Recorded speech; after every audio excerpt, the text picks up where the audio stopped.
What you hear people say in church, God told me to tell you X, Y, and Z. But I go outside and you riding in the hoopty. God ain't tell you how to manage your money.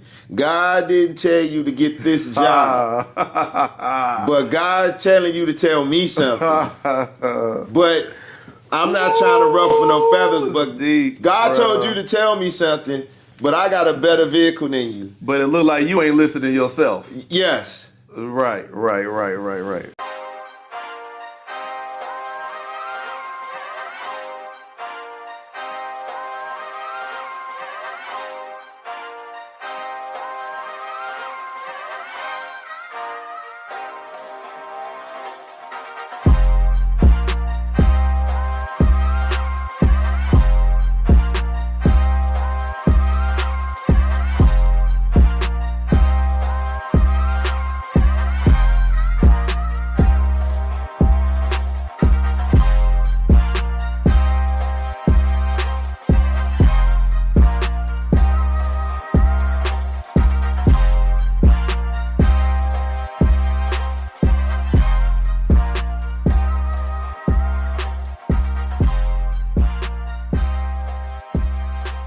Yeah, man, today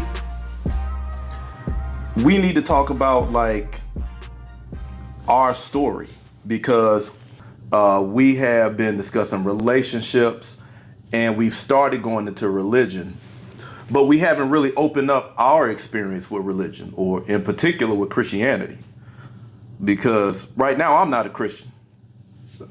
What say you?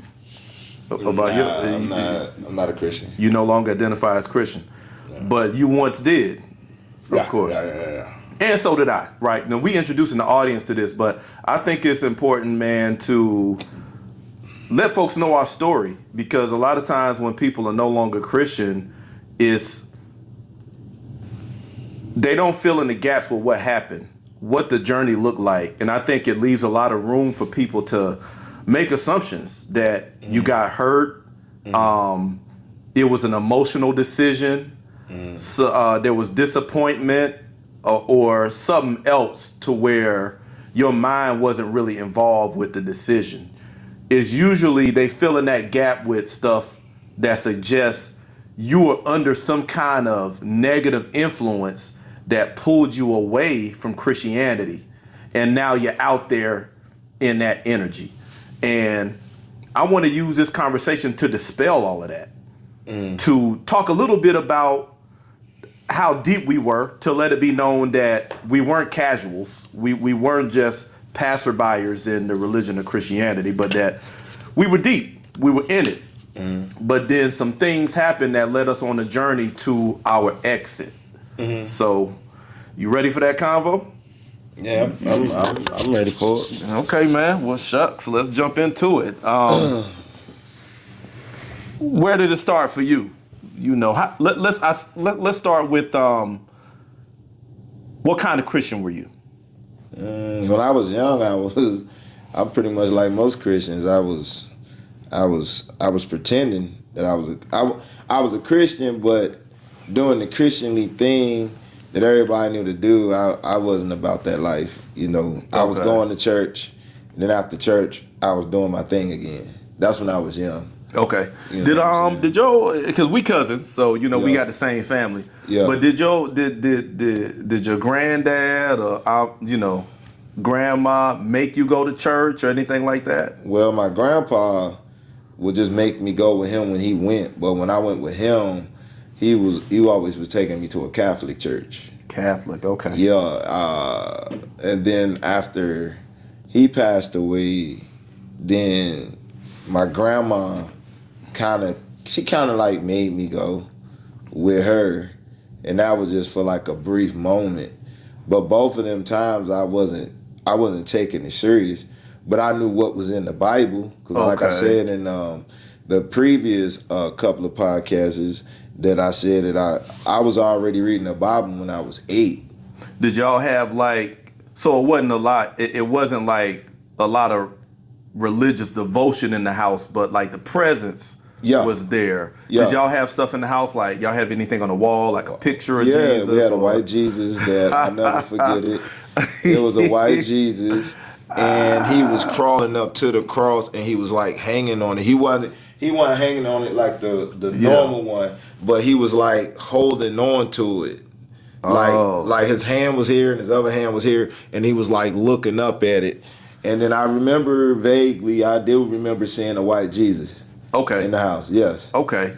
For me, with that, my childhood, just to touch on that real quick, we didn't go to church. It was similar, but we had like the symbols in the house. I remember the Bible, the cross over the bed, the cross. You had the imagery around. Yeah. Because my Christian experience is not really tied to my mom. It's tied to my grandma.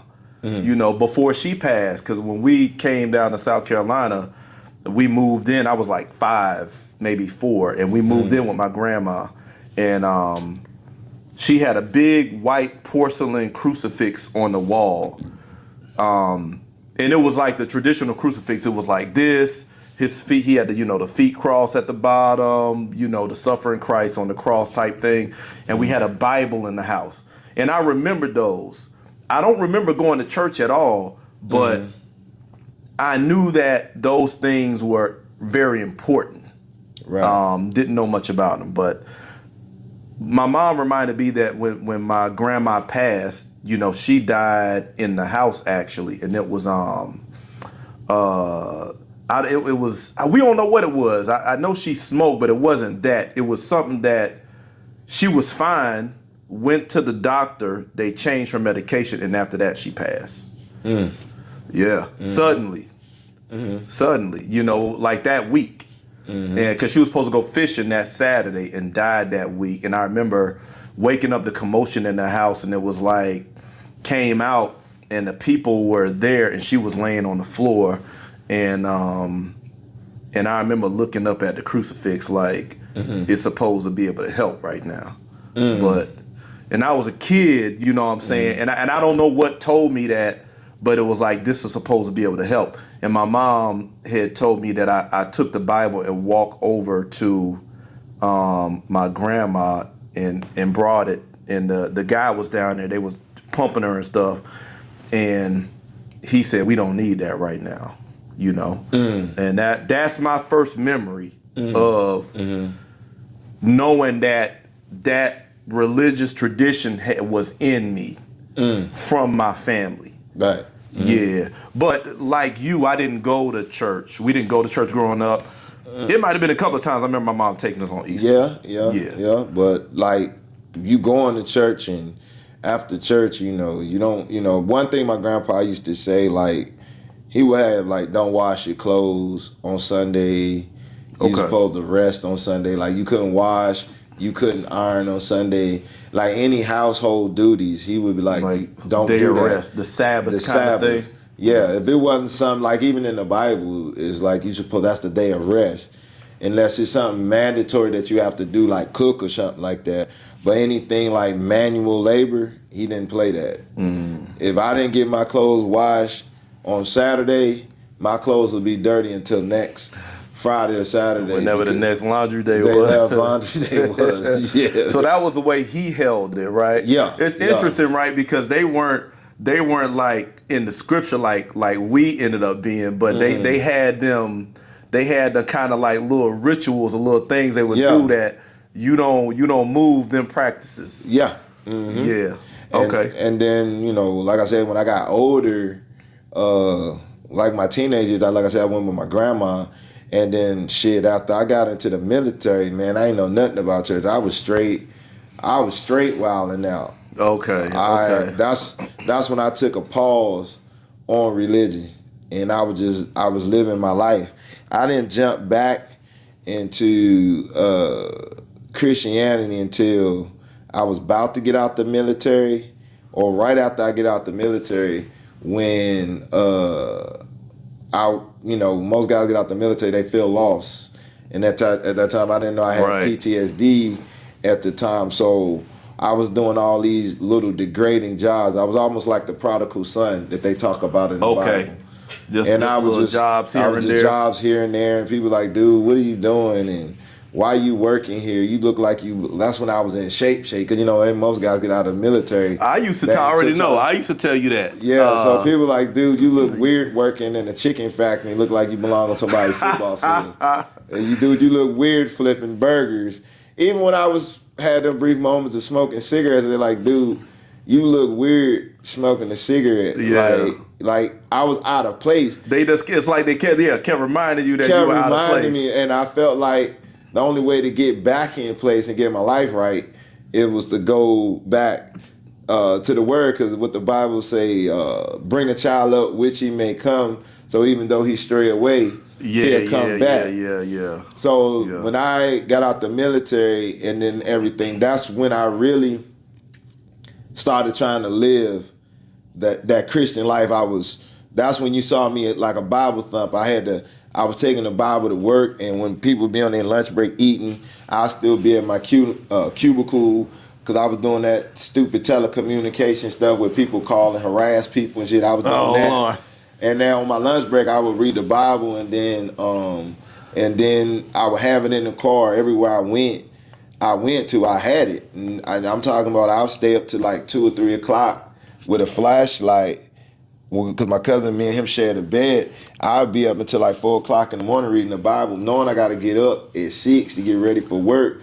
But I was so high off of being thirsty for the word that I literally sleep for 2 hours and wake up and feel like I slept for 8. Because you were really trying to find, you were using Christianity to find your way, because you kept getting, people kept pointing out to you that you're out of place. You're out of place. You don't belong here. And you felt like the only way to find your place was to go back to God. Yeah. To religion. I had a similar experience, like when you said you when you went into the military, you was wilding out, right? Yeah. Mm-hmm. For me, that was more in high school, right? Because after going through school, I was a regular kid doing what boys do and all of that. But once I got up into high school and I found like my core group of friends, one of my best friends, the one that passed recently, like his whole church, his whole family was the church. Right. And he was kind of obligated. He had to go to church. He was self-taught on the keyboard. So sometimes in order to get his mom's car and go hang out, he had to go play, right? So we'd go with him. And, we was all in there, doing pants sagging, earrings in. Sometimes we knew how to cut hair, so we'd have stuff cut in our hair. And we just come and they'd be like, pull up your pants, take the earring out, don't chew gum. That's the mark of the beast on the back of your head that you done cut them designs in there. So that was my experience, with his family, really. And that really placed the biggest mark on me in terms of religion, Christianity, because those people became like family to me. Like his family became like family to me. And I saw devotion in their life, like serious devotion. Like I saw how they moved in church. I didn't want nothing to do with it, but I saw the level of devotion, and I knew they were sincere and loving people. So fast forward, when I went to the military, I wanted to stay near home so I could come back and get back into the buffoonery. But, it got averted. I ended up, my homeboy got stationed close to home. I got sent to Okinawa, Japan. And that time away kind of changed me a little bit. I didn't know it, though, until I got back. Because when I stepped back foot in South Carolina, and the thought came to me to let's get back on the what we used to do, something inside me was like, nah, you need to change your life. And because my point of reference was church and Christianity, I thought that this is God speaking to me. You know what I'm saying? Right. I shouldn't go back to doing what I used to do. Right. And so I called one of my homeboy's family members, and I told him how I was feeling. He was like, yeah, you need to come on to church. That's Jesus speaking to you. I avoided him for a few days. But then when I finally decided, I went, got saved, and then the rest is history.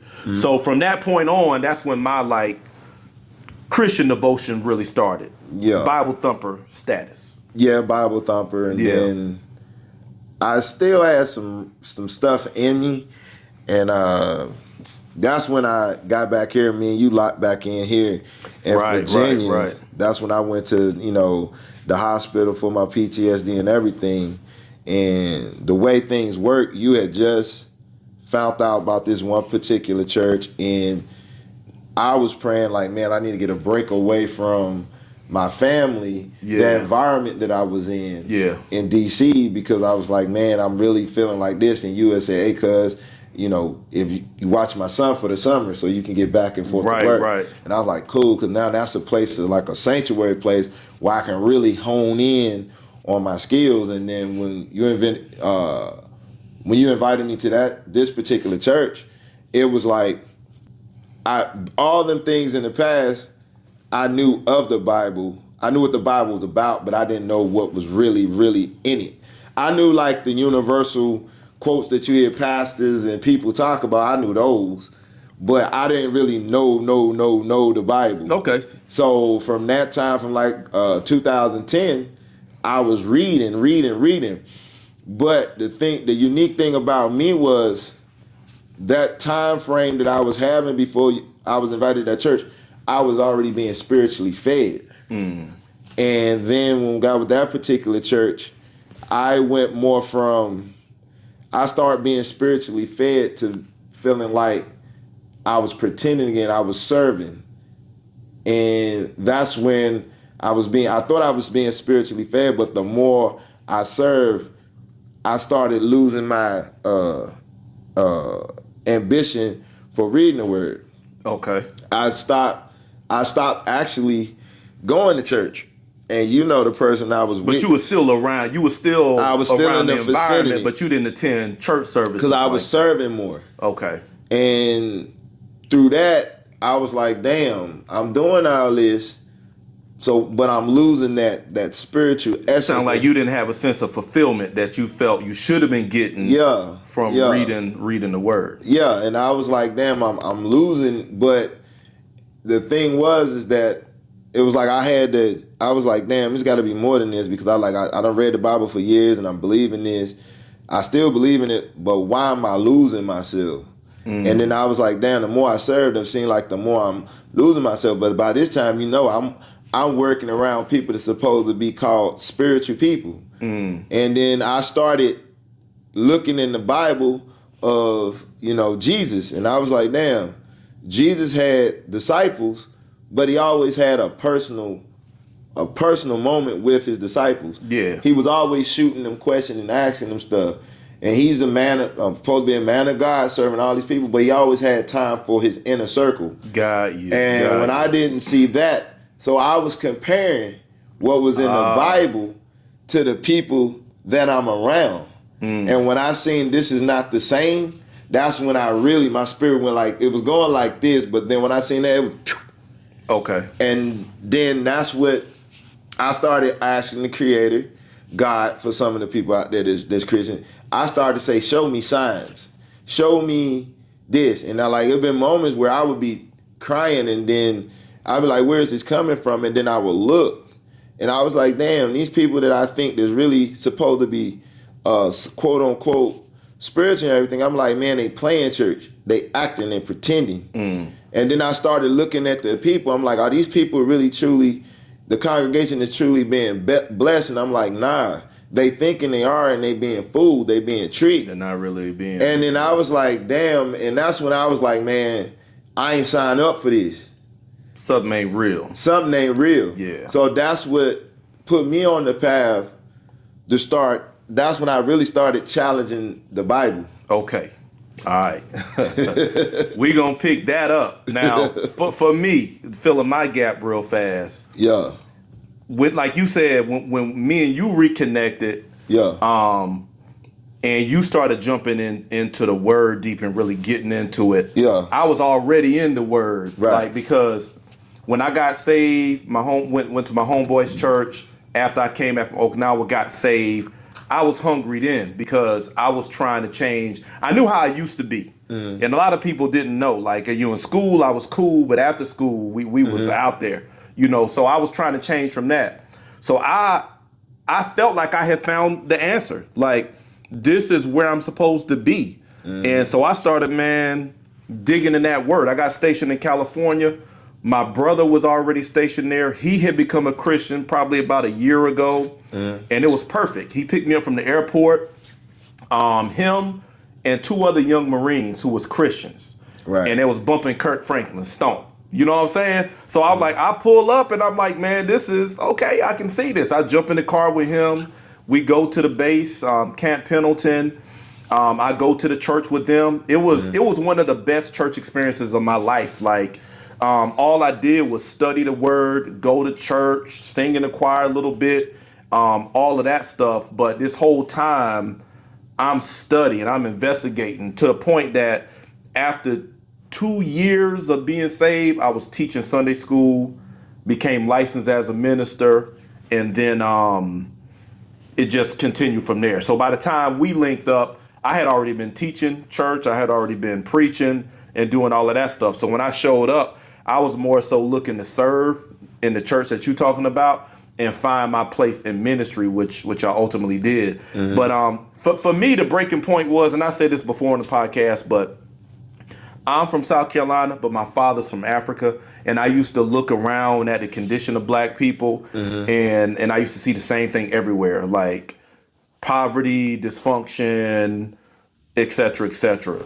And I thought that the Bible was the answer book, so I used to look in the Bible for our story, couldn't find it. And what I did find seemed to only reflect what I was seeing in the world as far as like the racist. It seemed to be negative stuff in the Bible, like the curse on Ham with Canaan, the people of African descent being cursed by Noah, or God saying somewhere in the scripture, can the Ethiopian change his skin? Can the leopard change its spot? So it was like that, you know, the interpretation of the word Ethiopia being burnt face.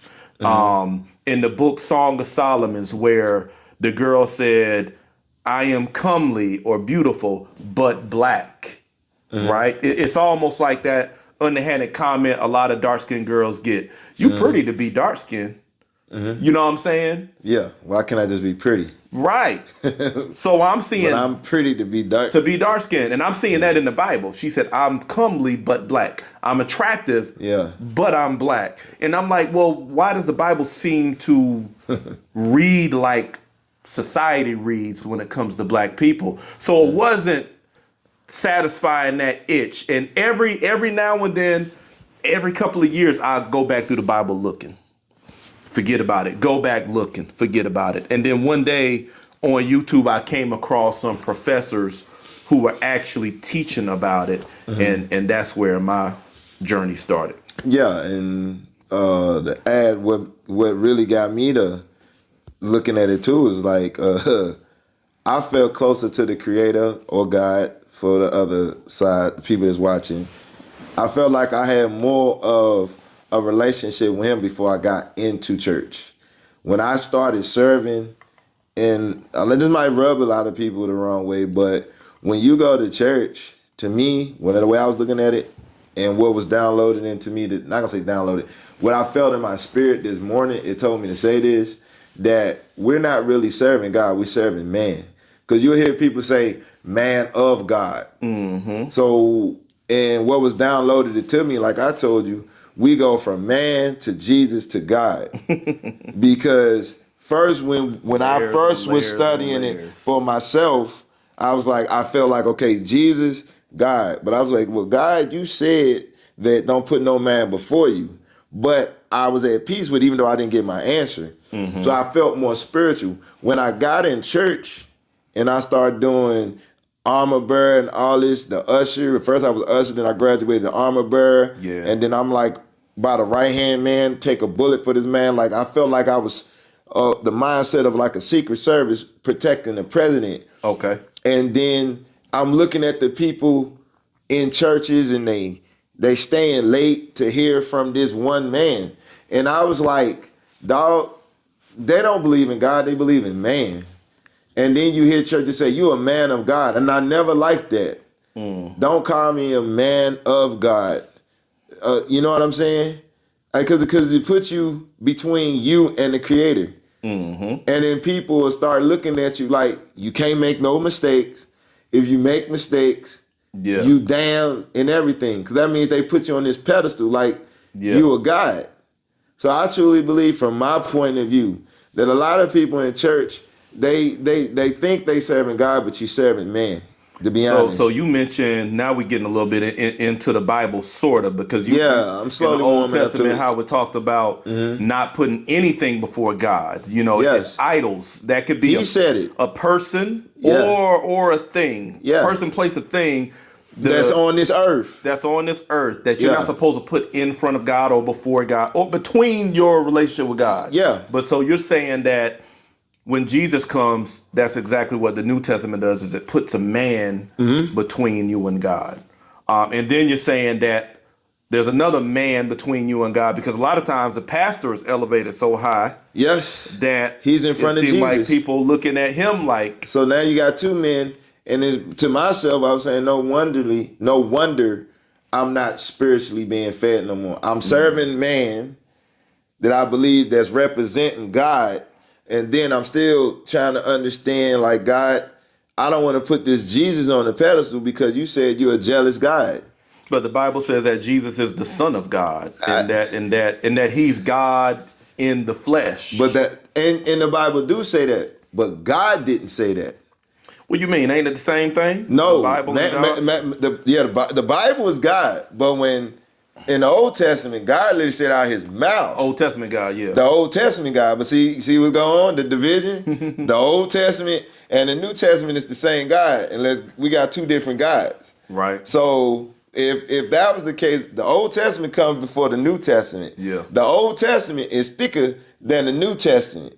So, and God said don't add and take from his word. You got the New Testament and the Old Testament in the same book. So I'm keeping everything like it's supposed to be. I'm not sectioning, I'm not separating, like what we was talking about, segregating the Bible. The Bible is the Bible.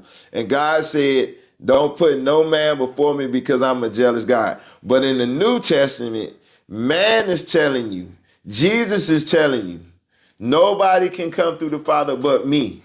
I mean, that's that. If we stop and look at that's a factual statement. Now, a lot of Christians would try and reconcile those two things, right? Where God said nobody before him, he's jealous. And then the Bible says, well, we're going to put this man in front of God, right?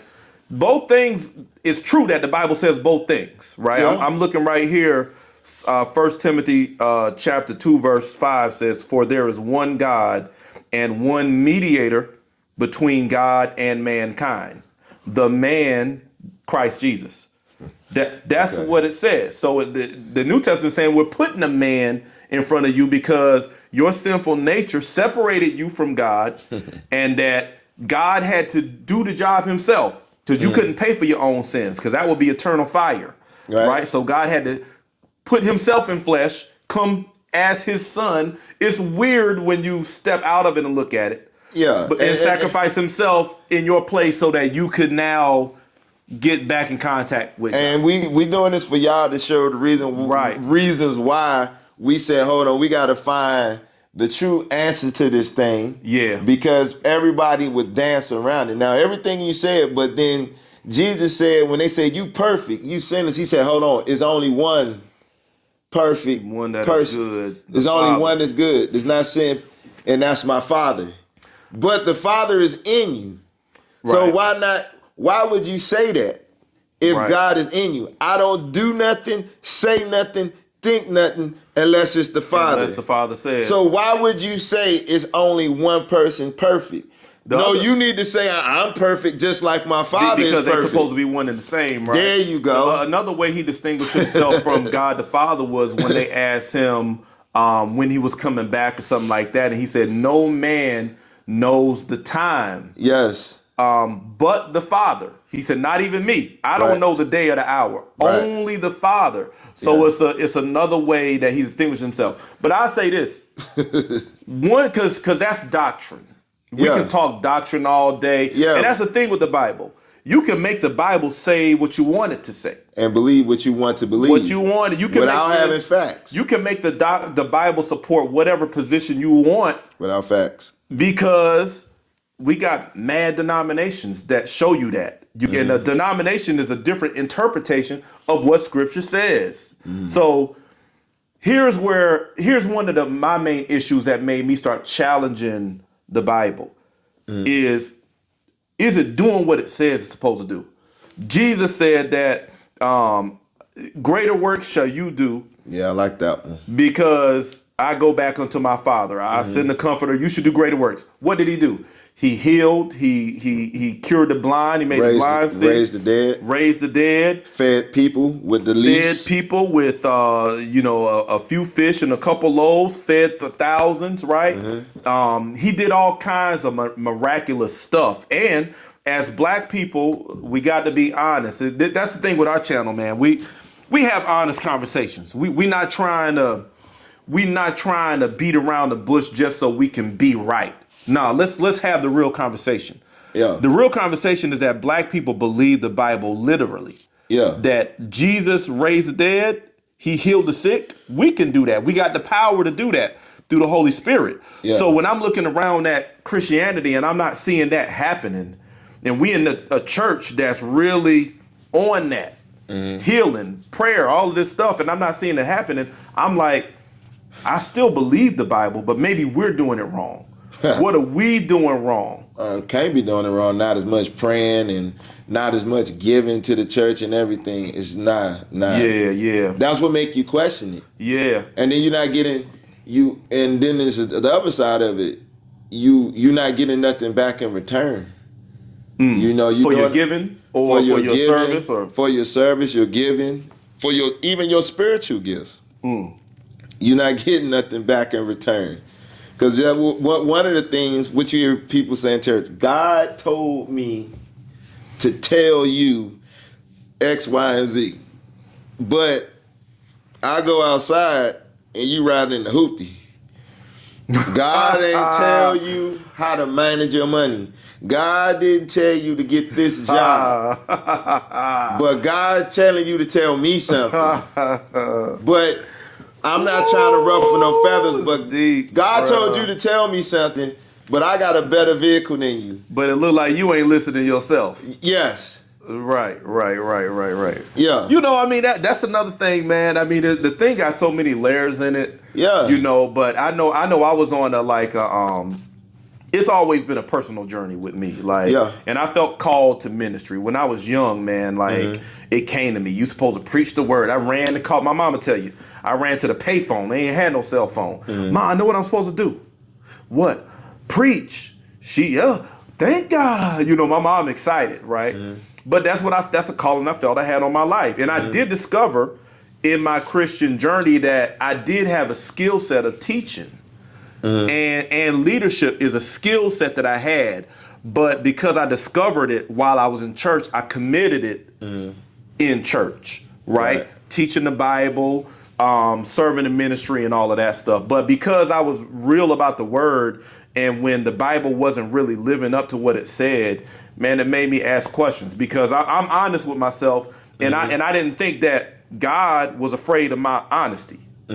So I'm like, okay, God, let's go. I got this question for you. What's up? And I'm taking the answers as they come. That's why when I saw Dr. Yosef Ben Yakinen, and he was teaching, and he was teaching history, and he was sitting across from a Caucasian gentleman who was having that discussion with him. He was acknowledging, and they were both scholars in colleges. And I was like, oh, wow, this is the information that I've been looking for. And I ain't looked back since then. Yep. Because everything that we're saying, well, for me, when I would ask people in the church, they say, pray about it. God will give you the answer. Right. Pray about it. God give you the answer. I'm like, well, I've been looking. I can't find it. Keep reading your word. He eventually will tell you. So do they not know themselves? And I just like that seems awkward to me. Nobody can never, everything that we're talking tell about, you pray, right? They'll tell you to pray, or they'll never give you no answers, or they'll just say, where are you getting this from? So they can dismiss where you getting this from? And I used to say, I'm getting it from the Bible, and I'm confused. I've been praying on it, meditating, I even fasted, and I haven't got an answer. Well, brother, the way you're talking, the way you're thinking, man, that's not the good spirit. When God wants you to know, He'll let you know. Let me ask you this question. Now, I mean, that sounds crazy. It's dismissive. You know what I'm saying? They're dismissing your question, your concern. Yeah. Let me ask you this. Are you angry at God? Or are you bitter? Or are you angry at someone? Because a lot of times when people leave Christianity, Christians feel like this person is bitter. They're angry at God or they're angry at a person. And that's really why they left. Well, I'm not angry at God. I'm not angry at the Creator. Because everything He gave us, we have.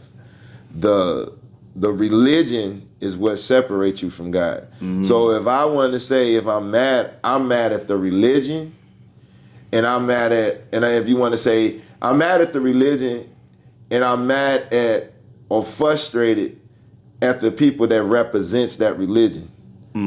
Because when people leave the church, they just give up on the Creator as well. And I can say this wholeheartedly, I'm really mad at this. Since I left, I haven't got that spiritual, how you say it, that spiritual thing that I had before I committed to church like I did.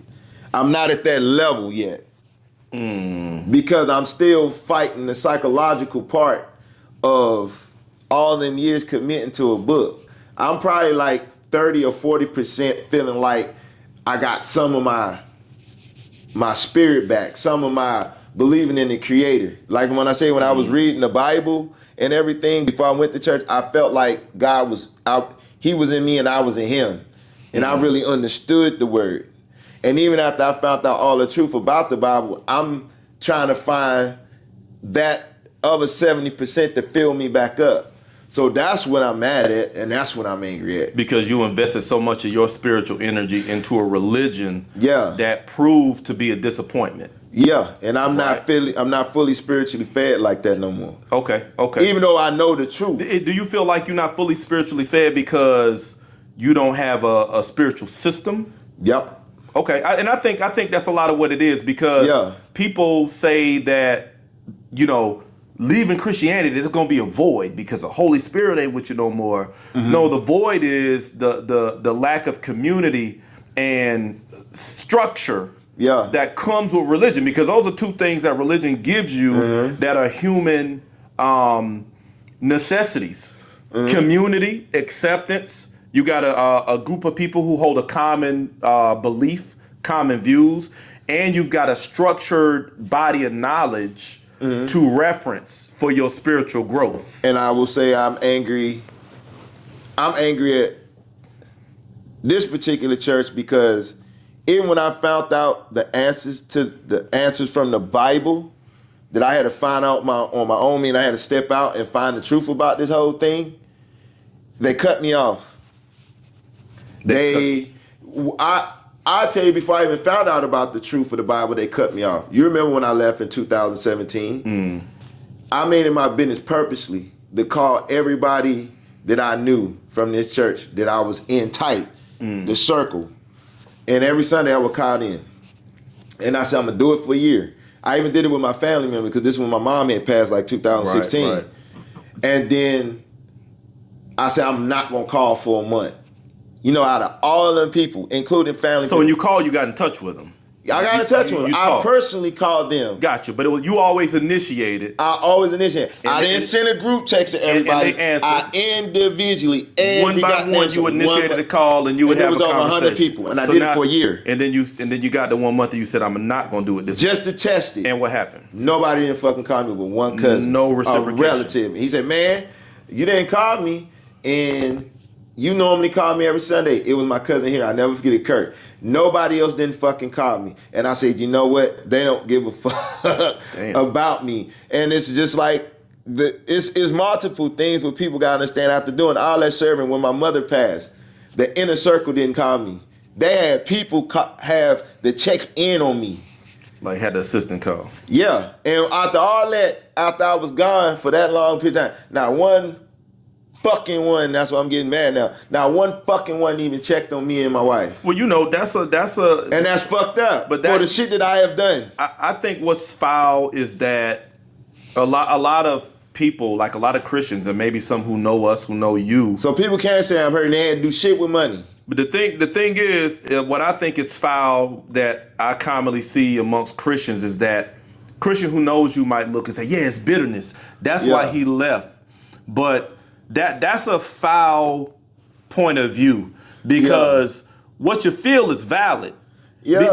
Because what church is supposed to be is a family. Right. And when you build relationships and you think that they're relationships, and then when you put them to the test and they fail, there's disappointment. That's natural. It don't mean that it fuels your decisions. But it's a part of your disposition at that point. Man, it's how you feel. People can say, yeah, I'm hurt. But if people see what I'm saying, think of a butler, like a cold butler, like a butler for the president or butler for the queen. That's what I was doing. I saw you moving. And people in the church didn't see when I moved behind the scene, and none of them can say that they know what I did. If they seen what I did, they were like, no fucking way. Free of charge. But the only reason why I did it is because of loyalty. It didn't have shit to do with the Bible. Is it because of your loyalty that I see that I'm giving you, I wanted it back.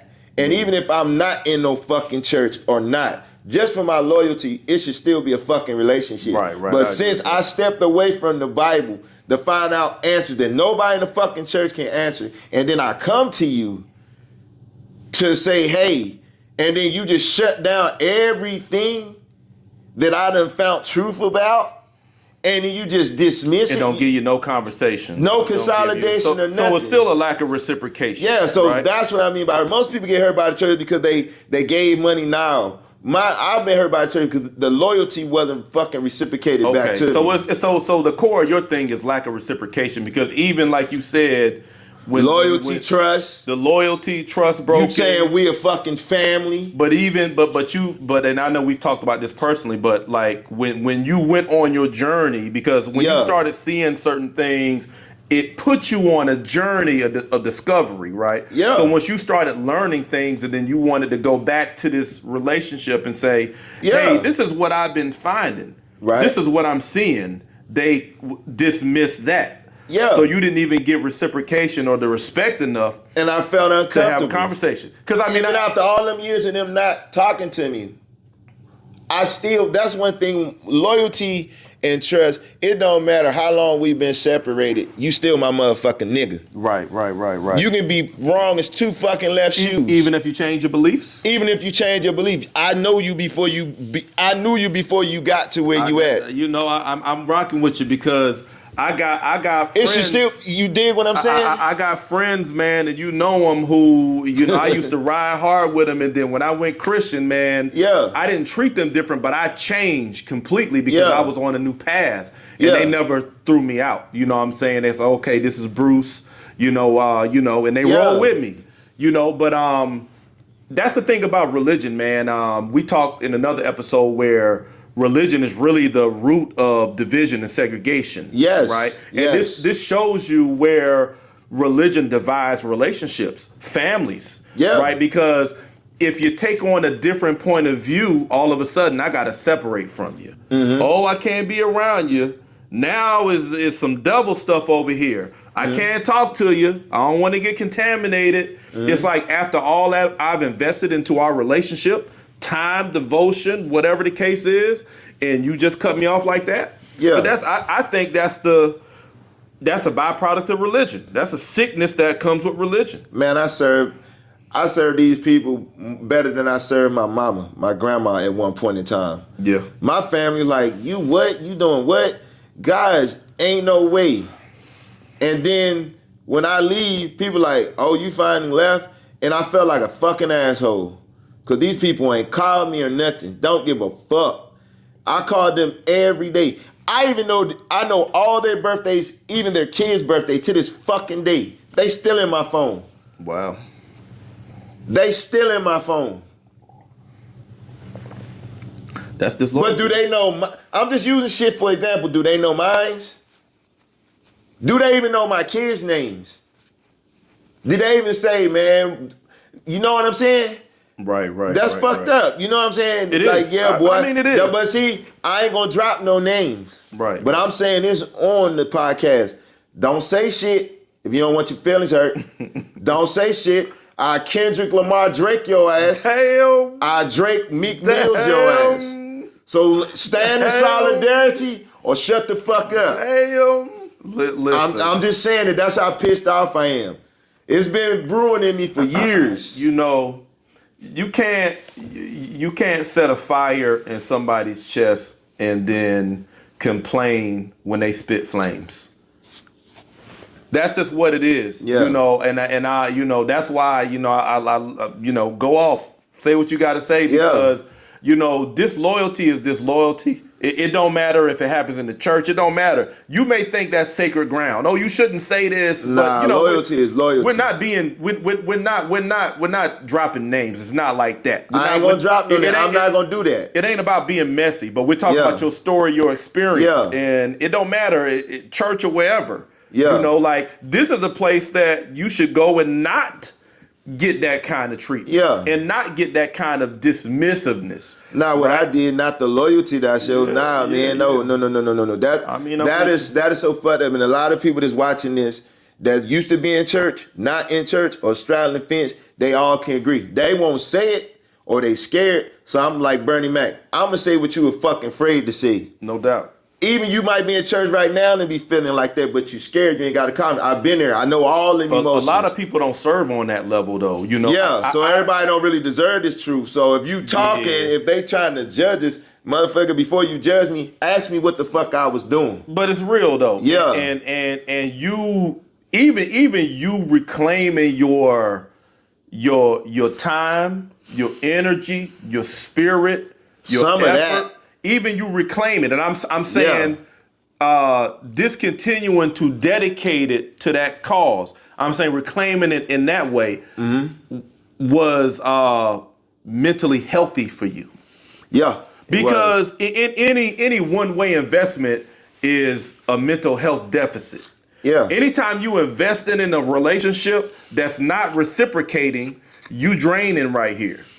So even that, I know right now your life is way better than it was, right? You're revisiting how you felt about that now. And maybe how you feel about it now. So but I can boldly say I was hurt by the church. Your life has drastically improved because you've been able to reclaim a lot of that thing and reinvest that energy in the things that actually reciprocate for you and add to your family, add to your wife, add to your kids. And you would think that church or religion would be growing you in that way, but a lot of times it don't. I think for me, I had a good experience with relationships, and I think one of the reasons was in church because I didn't go too deep with anybody. You know, I got married in the church. That didn't work out. But other than that, my relationships in church have almost always been ministry based. So it comes around me coming in and teaching or preaching and doing the stuff. And so it's always been positive vibes. I never really got, like you did, behind the scenes on a personal level. And to be honest, every church that I stopped going to because it was a loyalty factor. Okay. One church I went to, not this one, but another church. It was two churches I went to where the pastor left. One, his wife was doing something, got caught, so he had to denounce himself from the throne. And there go the loyalty being severed. Yeah. Then the other church, he was doing something and left the church. But they left because of the embarrassment. And they felt like, since some of the people in the church knew, I didn't know the reason why these motherfuckers left until after they left, people started talking. But me, the type of dude I am, I'm like, I still fuck with you. That's the thing about me, man. But they wouldn't holler at you though. Nah, but my loyalty thing, anytime I join any organization, any woman that I'm with, I'm taking your good and your bad. It's a loyalty thing. And this stemmed from when my mom left me as a kid. I said that's why I don't give my loyalty to everybody. Right. I hold that shit near and dear. I don't throw that shit around like people say love, love, love. But if I fuck with you, It I fuck means with you. something, yeah. It really means something.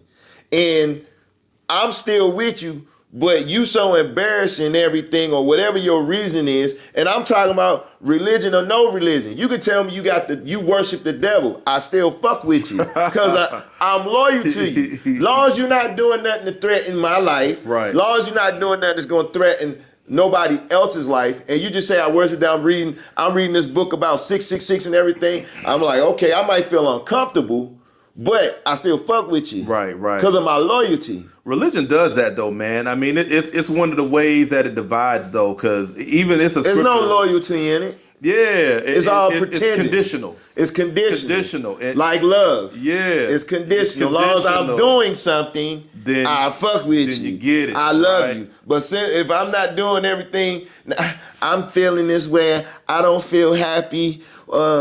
You I used agree. to do this. I It don't agree, matter man. if you used to do this, do not. I'm Christianity- still fucking with you because I'm loyalty to you. Christianity is not a firm foundation. It's conditional. It's conditional, man, and it makes me. I think it makes me think of scriptures. I always like to bring scriptures to these conversations because scriptures are what shapes your thinking. Yeah. When you're a Christian. Yeah. Right. Even if you don't study like that, you go to church and you sit up under the teaching. Yeah. It's these scriptures that shape how you think. So in these Yeah. relationship situations, it's the scriptures like Jesus said that when his mom came to the cross and she something about her son. I don't know if you remember what he said, but he was like, "Who is my mother? Yeah, Who is my father? Yeah. Except those who follow the will of the Father in heaven." So Yeah. it's like I'm putting a division between my birth mother and my devotion to my religious commitment. And that's what people do. Jesus died on that cross because of fucking loyalty to the Creator, Right. his Father, if that's what they want to say. So that was my mindset. That's a vertical loyalty. Right? That's a vertical, him yes. him to the Father. But I'm Yes. saying horizontally, with people relationships, Conditional. religion is conditional. Religion causes division. Yes. Because if your views change and your mindset change, then my relationship changes with you. That's the bullshit. religious, but it's the religious disposition. Yeah. It tells, and Christians are even conditional in how they apply that. Yeah. Because if I went to church with you and all of a sudden you don't subscribe to Christianity no more, I'm gonna stop talking to you. I'm a distant, and I've had people talking about me behind my back, and I know it. Yeah. You know, because I can see how their disposition when I see them. Yeah. Oh, hey, how you doing? They don't want to associate. They don't want to be seen associating. You can tell they want to keep it short. Yeah, yeah. It's because we've been talking about you. Yeah. And we don't want it appearing that I'm in agreement with you. I'm not like that. Meanwhile, you go to work though, and you're working all up beside people. You don't know what they believe. You don't care what they believe. You got a common goal. You got whatever kind of relationship. Yeah, ain't You got nothing to cool. do with church or God. Nothing to do with that. But if it's your brother and sister in church, you put a barrier between y'all. Yeah. When people's views And I'm change. that same guy that these people knew. I still am that motherfucker. I still have No doubt. I'm just not connected to Better this shit. version, though. I'm a better version. I'm not connected to this no more. Let's talk about this. How has The your Bible. Yeah, the Bible. Or me saying I'm not a Christian no more. I guess I'm walking COVID-19. I'm the Ebola virus now. Right. I'm a disease now. You know, to some folks, yeah. You know, Yeah, you a it was disease. bullshit. And the thing about it, I know a lot of the relationship stuff. I always tell you, I don't really sweat it. You know, Yeah. I didn't get calls, didn't care. You know, because I was in books, I was reading, I was figuring stuff out. Right. You know, and when I didn't get calls, it didn't sweat me that much. I was like, I needed this space. Yeah. But like I said, stepping forward in my new point of view, I see the shockwaves in the relationships that I had in Christianity before. Not the folks from back home in South Carolina. Them folks treat me the same. Right. You know what I'm saying? But other places, not even in California.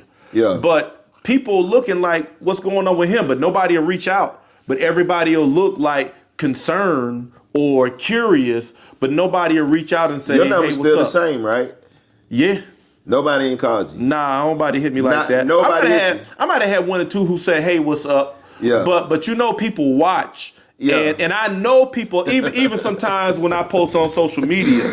Fake ass motherfuckers. Everybody got your name. They're quicker to hit you on Facebook than call your fucking phone. Not even on Facebook. And see, that's where I get most of my relationship feedback from. From Facebook. Facebook, because some of them got your number. Your number ain't changed. If I put, hey, it's my birthday, yada yada yada, throw some pictures up. Yeah. I get feedback from everybody except folks I knew in church.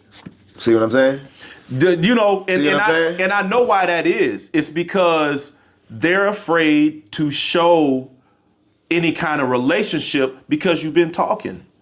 And I think that's foul. You know what I'm saying? It's like when you're talking about somebody, when you've been talking about somebody to a group of people, you don't want that group of people to see you interacting with them. Yeah, that's what I'm saying. That fake so shit. You know the energy. Yeah. So when I'm out there and ain't no happy birthday, no nothing. You might have somebody pop in there every now and then, but for the most part, a lot of people who knew me, they don't be coming through and saying nothing, and I know that's why. Yeah. And to me, it's not respectable. And that's why black people can't stay together as a community, as a people, because that religion, you fake with that. So you're gonna be fake with your own people. And as soon as a bullet shot or something go down, I ain't gonna do that. They'll slide their chair away from you. You dig what I'm saying? I'm not like that. Just like the Michelle Obama thing. Out of all this shit Obama done accomplished, just for him talking to Trump, his wife done severed. She done slid her chair away. You done forgot this man. Y'all had kids together before he was pregnant. He was doing all this. But just because he talked to this dude, you severing, you bringing that shit into the house. You want to show division. You want to show I'm just using that as an example. Yeah, I get it. You know what I'm saying? So I'm just using that. Even outside the Bible, black people wonder why we can't stick together. You had that same, everything is conditional with us. If I fuck with you, I fuck with you.